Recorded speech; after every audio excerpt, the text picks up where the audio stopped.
praise God for all his creatures. This was the message that St. Francis of Assisi proclaimed by his life, his canticles, and all his actions.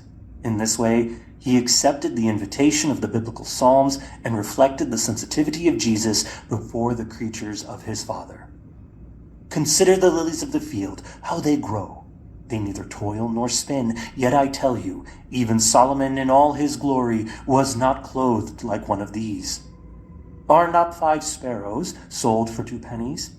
Yet not one of them is forgotten in God's sight. How can we not admire this tenderness of Jesus for all the beings that accompany us along the way?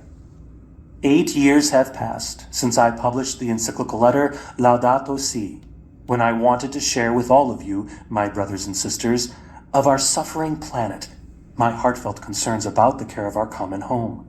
Yet, with the passage of time, I have realized that our responses have not been adequate, while the world in which we live is collapsing and may be nearing the breaking point. In addition to this possibility, it is indubitable that the impact of climate change will increasingly prejudice the lives of families of many persons.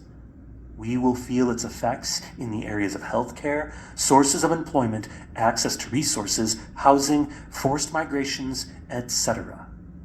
This is a global social issue, and one intimately related to the dignity of human life.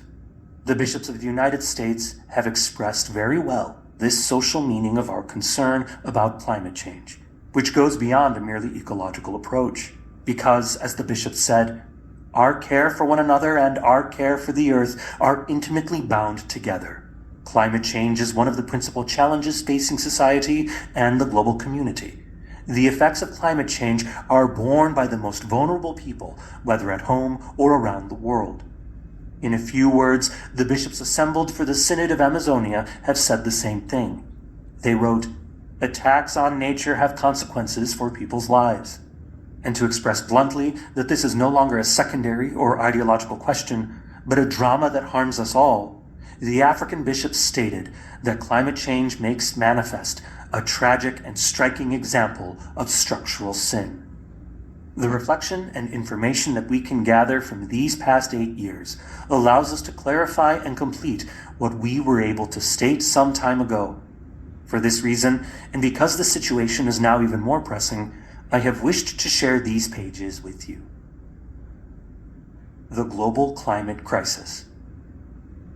Despite all attempts to deny, conceal, gloss over, or relativize the issue, the signs of climate change are here and increasingly evident.